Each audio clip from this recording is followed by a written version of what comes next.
un podcast de Cooperativa. Baja la inflación, el IPC de julio moderó a 3,5% el costo de la vida en los últimos 12 meses. La UEF subirá a 41 pesos. Paso a paso, dice Kast, el presidente condiciona el apoyo militar a las policías en barrios críticos al despacho de la RUF, las reglas de uso de la fuerza. Ambas medidas están en la agenda de seguridad. Desde la oposición acusan grandilocuencia en los anuncios y arremeten por la ausencia del secreto bancario. Noche de persecuciones, detenidos sí hay en Peñalolén e Independencia.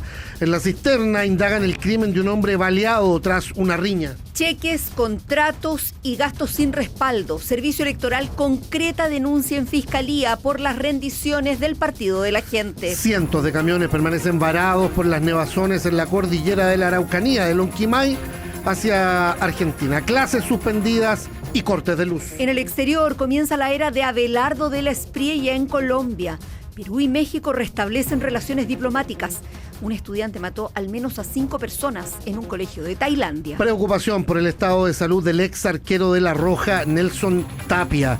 Hay reportes de un choque en estado de ebriedad en la ruta 5 Sur. Y en la cancha debuta el VAR en el ascenso. Esta noche Católica y Cobresal abren una nueva fecha de la Liga de Primera. Transmite Cooperativa Deportes. Estás escuchando el podcast de El Diario de Cooperativa. Una presentación de cooperativapodcast.cl. Y partimos con el reporte policial de la jornada. En la comuna de Independencia, Carabineros disparó en una persecución policial y en Peñalolén hubo otro seguimiento con detenidos. En La Cisterna, un hombre fue asesinado tras una riña en un cité. Todas las historias las conoce y las cuenta Felipe Cofré. Buenas tardes. Hola, buenas tardes, Vero. Claro, vamos a partir en la comuna de La Cisterna, en donde un hombre de 29 años de nacionalidad colombiana murió tras recibir múltiples disparos en medio de una riña al interior de esta vivienda que es utilizada como cité. El hecho ocurre en la intersección de María Vial con calle Bolivia, donde las víctimas se encontraban. La víctima, se encontraba junto a una prima cuando se inició una discusión con otros dos sujetos. Este conflicto habría escalado en violencia y continuado en el exterior de este cité, en donde los involucrados habrían seguido a este hombre y le dispararon en reiteradas ocasiones, al menos 3 oportunidades, y luego huyeron. Son los mismos vecinos que auxilian a esta persona herida, intentan subirlo a la parte trasera de un camión 3/4, pero por la gravedad de sus lesiones termina falleciendo en ese lugar. Es una vecina de este cité que relata este hecho.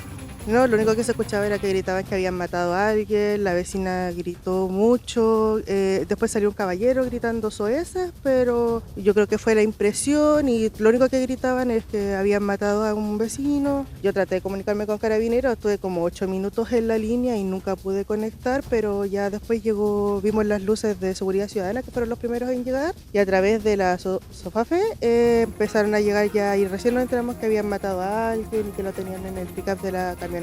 Este barrio es súper tranquilo, entonces nadie se mete con nadie, la verdad, por eso fue como que todo nos dejó como medio complicado, porque nadie espera algo así en un barrio que es tranquilo, porque aquí no pasa nada. Otro hecho policial ocurre en la comuna de Peñalolén, en donde 2 hombres fueron detenidos tras ser sorprendidos a bordo de un vehículo que había sido robado desde un domicilio en la comuna de La Reina. Este procedimiento se inició durante los patrullajes preventivos que efectuaba personal policial de la 43ª Comisaría, cuando estos funcionarios intentaron fiscalizar el automóvil en calle Volcán Antuco con Alborada. Los ocupantes habrían intentado atropellar a los funcionarios policiales, iniciándose un seguimiento que terminó en la intersección de calle Los Cerezos con avenida Quilín, donde el vehículo perdió el control y terminó cayendo a un canal de regadío. El capitán Felipe Ulloa, de la 43ª Comisaría de Peñalolén, entregó detalles. En el momento que se encontraban realizando controles vehiculares, observan un vehículo el cual transitaba contra el sentido del tránsito. Al querer fiscalizarlos, personal de Carabineros le entrega la señal de detención al vehículo, el cual hace caso omiso y muy por el contrario trata de colisionar, de atropellar al funcionario policial. Luego de esto se inicia un seguimiento controlado, el cual finaliza en avenida Aquilín, lugar donde el vehículo pierde el control del móvil, colisionando, procediendo en esos mismos momentos personal de Carabineros a la detención de 2 sujetos. Y esto se suma a otra persecución que terminó con disparos por parte de Carabineros, que fiscalizó a un vehículo que intentó escapar de este mismo control vehicular, poniendo en riesgo la integridad de los funcionarios. Intentaron atropellar al personal policial que estaba efectuando esta fiscalización. Uno de estos disparos que efectuó personal policial hirió a un conductor de este vehículo que fue detenido junto a su acompañante. Felipe Cofré con la información policial siempre. Gracias, Felipe. Buenas tardes. Buenas tardes. Vamos al norte del país. El robo de un celular a una estudiante en un colegio en Alto Hospicio, región de Tarapacá, dejó al descubierto una serie de abusos sexuales ahí. Se indaga incluso la violación de esta menor. El profesor jefe y su padrastro de esta niña están detenidos. Hans Gotterman, buenas tardes. Hola, ¿qué tal? Buenas tardes. Sí, la Policía de Investigaciones logró la captura de un profesor jefe y también el padrastro de una alumna de 15 años. Todo esto luego que se lograra confirmar la participación en distintos abusos sexuales y también violaciones por parte de los imputados en contra de la víctima. Es una situación que al descubierto cuando durante el año pasado una alumna de un liceo ubicado en Iquique sufre la sustracción de un teléfono celular. Posteriormente se percata, a las semanas después, que otra compañera de curso estaba manipulando precisamente ese dispositivo móvil, por lo que da cuenta de esta situación a los docentes del establecimiento y de esta forma se logra recuperar este teléfono. Cuando se estaba haciendo la revisión del dispositivo móvil se percatan que la alumna que le había sustraído el teléfono a la otra adolescente había grabado distintos videos de índole sexual, entre los que aparecían dos adultos. Posteriormente inicia una investigación y se logra confirmar que estos adultos que aparecían en estos videos era precisamente el padrastro de la niña que había sustraído el teléfono y también el profesor jefe de este establecimiento, quienes han sido detenidos en las últimas horas por personal de la Policía de Investigaciones. Respecto a esto, pudimos conversar con el subprefecto Juan Gallardo, el jefe de la Brisex de Iquique, quien entregó detalles. La Brigada Investigadora de Delitos Sexuales de Iquique realizó una detención simultánea de dos imputados por los delitos de violación y abuso sexual de menor de 14 años, estupro y almacenamiento y producción de pornografía infantil. Detención realizada en la comuna de Copiapó y Alto Hospicio, siendo los detenidos un ciudadano de nacionalidad peruana y un chileno quien era profesor de la víctima. Ambos habrían mantenido relaciones sexuales por separado con la NNA en forma reiterada, aprovechándose del estado de vulneración de esta. Claro, de esta forma es que la indagatoria logra establecer que esta víctima había sido abusada al menos desde los 13 años por parte del padrastro y luego por parte del profesor jefe de este establecimiento. Ambos van a pasar a control de detención dentro de los próximos minutos en el Tribunal de Garantía de Iquique, donde se espera también que el Ministerio Público entregue ya mayores antecedentes respecto a este caso. Lo seguimos contigo en la zona, Hans, gracias. Buenas tardes. Nos vamos a la región de la Araucanía, donde intensas nevadas en la zona de Lonquimay provocan que más de 300 camiones permanezcan varados en la ruta internacional, mientras los 24.000 damnificados de Carahue y Angol siguen esperando ayuda después de las lluvias de los últimos días, de la última semana. Claudio Arévalo, estamos contigo. Buenas tardes. ¿Qué tal, Verónica, Rodrigo? Buenas tardes. Continúan las dificultades por el sistema frontal en la región de la Araucanía. Son 24.000 las personas afectadas en gran parte de la costa de la región. Continúa lloviendo desde cerca de las 7 de esta mañana, lo que dificulta las labores de apoyo. También recordemos que se está entregando víveres y también forraje para los animales. Pero ahora el foco está puesto en la cordillerana comuna de Lonquimay porque el número ha subido, el número de camiones varados cerca del paso internacional Pino Achado. Son alrededor de 600 los camiones que están varados a un costado de la ruta, producto de la acumulación de nieve. El alcalde Eduardo Yáñez entregó un balance de la situación, pero también de los problemas con la energía eléctrica que a esta hora tienen diversos sectores de la comuna de Lonquimay. Pero nuestro gran problema hoy en día también ha sido la conectividad eléctrica. Creo que ese es un gran problema que tenemos que tratar de solucionar. Yo creo que las empresas acá tienen que dar la señal de entregar un buen servicio. Ayer, como lo mencionaba, hubieron como 4 cortes de forma muy interrumpida, muy inmediata. lo que genera grandes complicaciones a los vecinos, cortes de hecho desperfectos de artefactos eléctricos. Es toda una complicación que se genera y que estamos tratando de que se pueda arreglar. Es la complicación que se genera con la energía eléctrica en Lonquimay, pero también con los pasos internacionales que están absolutamente cerrados. El paso Pino Achado, por ejemplo, también Icalma y Mamuil Malal, aquí en la región de la Araucanía, lo que genera la problemática de los camiones. ¿Qué se está haciendo? Vialidad está trabajando por el lado chileno y lo propio se hace desde la República Argentina en la ruta hacia Cutralcó, dijo Francisco Liubetich, el delegado presidencial de la región. Tuvimos que sectorizar los avances de los camiones con el propósito de que no se acumularan, ¿no es cierto?, mucho transporte en el sector cercano a la aduana y al cruce, pero desde el punto de vista argentino, la situación que también se trató, ¿no es cierto?, de contener de alguna forma en Cutralcó, que es la última localidad antes del paso por el lado argentino, a través de la cantidad de camiones que se dice que son unos 600 o más.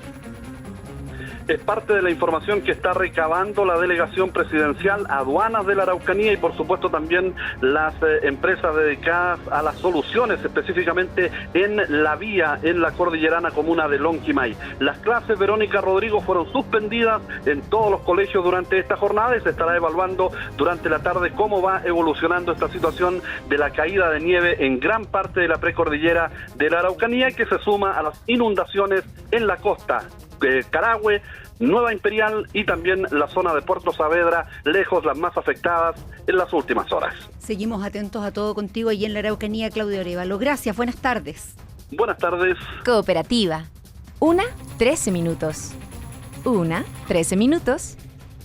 Esto ha sido bien comentado hoy día, el proyecto Nueva Alameda, que reabre el debate sobre los tacos en la nueva Plaza Baquedano, ¿no? Una lentitud evidente en los flujos, la congestión además en las vías alternativas por este efecto embudo que se produce ahí hacia el poniente llegando de Vicuña Maquena. Carla Fernández, buenas tardes. ¿Qué tal, Rodrigo? Muy buenas tardes. Sí, un estudio del Centro Interdisciplinario de Data Science de la Universidad Diego Portales concluyó que la velocidad de circulación de los vehículos en el sector de Plaza Baquedano disminuyó un 67% tras la remodelación del nudo vial ejecutado como parte del proyecto Nueva Alameda. La investigación comparó el comportamiento del tránsito antes y después de las obras y determinó que en horario punta los automovilistas pasaron de desplazarse cerca del 80% de la velocidad máxima permitida a solo un 26%.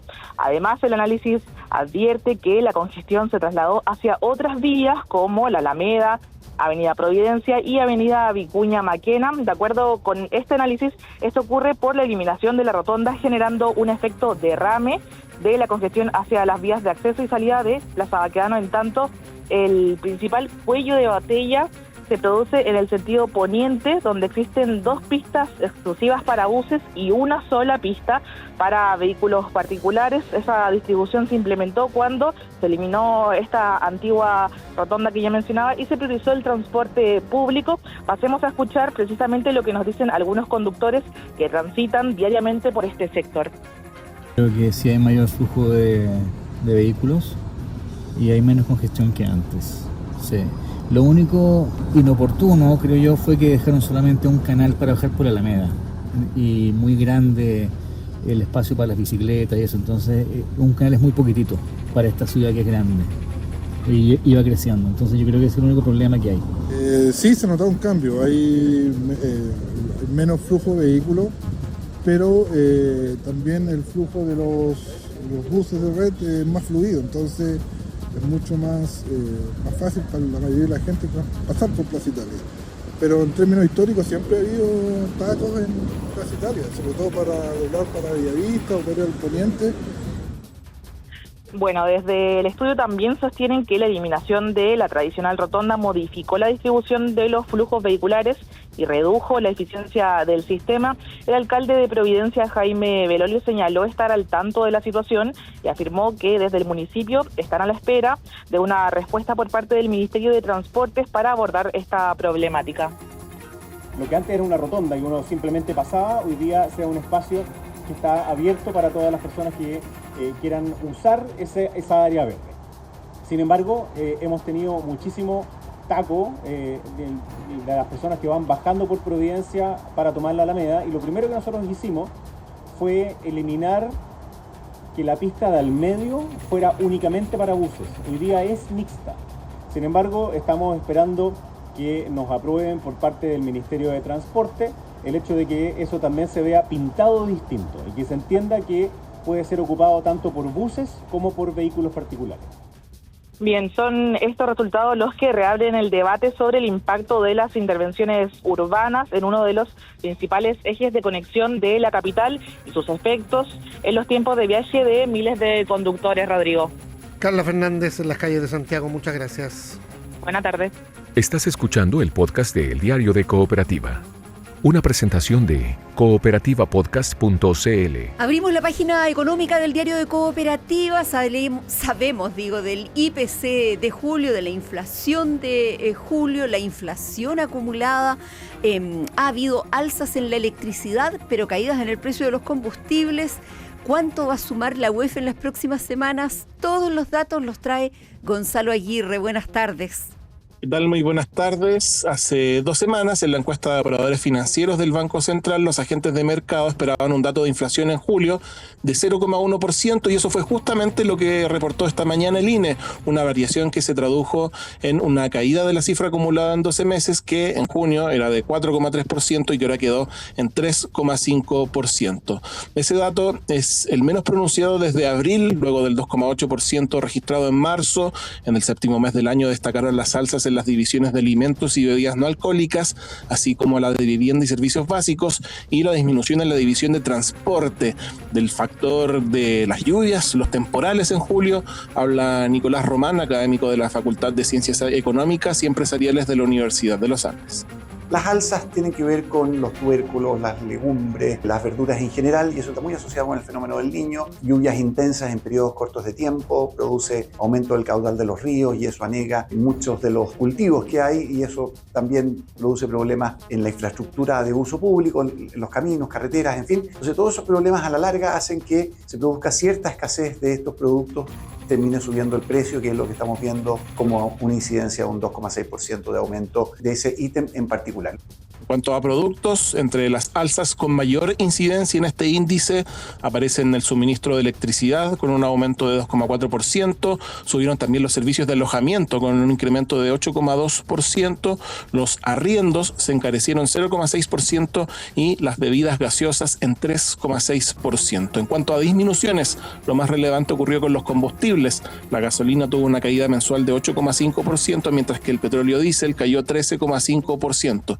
Sin embargo, ojo, durante el año se acumulan alzas de 16,5% y 22,9% respectivamente. Los combustibles, precisamente también las cuentas de la luz, son parte de la reacción del viceministro de Economía y Minería, Daniel Mas. La economía está recuperando su rumbo. Es verdad que la fuerte baja de los combustibles alivió de forma importante el índice. Sin embargo, miramos esto con los pies sobre la tierra y con empatía. Sabemos perfectamente que las alzas en las cuentas de la luz y algunos alimentos siguen apretando el presupuesto familiar de los chilenos. Por eso no nos conformamos. Seguiremos empujando con fuerza nuestra agenda de crecimiento e inversión para generar más y mejores empleos. ¿Qué es lo que el país necesita para mitigar de forma definitiva estas presiones? En cuanto a lo que vendrá, ya tuvimos el penúltimo día de julio un alza en el precio de los combustibles asociado al recrudecimiento del conflicto en Medio Oriente. Para agosto se espera un IPC en torno a 0,3% y una nueva alza en el dato acumulado. Sumamos al análisis a Orlando Balboa, director del Departamento de Economía de la Universidad de Santiago. Para el mes de agosto, según las proyecciones del mercado, apuntarían a una variación mensual del IPC que va entre 0,1 y 0,3%. De concretarse este rango, la inflación anualizada en Chile rebotaría levemente, ubicándose entre el 3,8 y el 4,1%, frente al 3,5% registrado en julio. El mercado anticipa que el alivio provocado por los combustibles en julio fue transitorio y que en agosto comenzarían a pesar factores climáticos y de indexación. Bueno, y debido a la variación del IPC de 0,1% en julio, a partir del próximo lunes vamos a tener un alza en la unidad de fomento que va a sumar 41 pesos al 9 de septiembre, día en que alcanzará los 40.885 pesos. Gonzalo Aguirre con la información económica. Gracias, buenas tardes. Buenas tardes. Lo que está pasando. Síntesis informativa de El Diario de Cooperativa. Baja la inflación, el IPC de julio moderó a 3,5% el costo de la vida en los últimos 12 meses. La UEF subirá a 41 pesos. Paso a paso, dice Kast, el presidente condiciona el apoyo militar a las policías en barrios críticos al despacho de la RUF, las reglas de uso de la fuerza. Ambas medidas están en la agenda de seguridad. Desde la oposición acusan grandilocuencia en los anuncios y arremeten por la ausencia del secreto bancario. Noche de persecuciones, detenidos sí hay en Peñalolén e Independencia. En la cisterna indagan el crimen de un hombre baleado tras una riña. Cheques, contratos y gastos sin respaldo. Servicio Electoral concreta denuncia en Fiscalía por las rendiciones del Partido de la Gente. Cientos de camiones permanecen varados por las nevazones en la cordillera de la Araucanía, de Lonquimay hacia Argentina. Clases suspendidas y cortes de luz. En el exterior comienza la era de Abelardo de la Espriella en Colombia. Perú y México restablecen relaciones diplomáticas. Un estudiante mató al menos a 5 personas en un colegio de Tailandia. Preocupación por el estado de salud del ex arquero de La Roja, Nelson Tapia. Hay reportes de un choque en estado de ebriedad en la ruta 5 Sur. Y en la cancha debuta el VAR en el ascenso. Esta noche Católica y Cobresal abren una nueva fecha de la Liga de Primera. Transmite Cooperativa Deportes. Aquí termina el podcast de la segunda edición de El Diario de Cooperativa. Encuéntralo de lunes a viernes en cooperativapodcast.cl o en tu plataforma de audio favorita.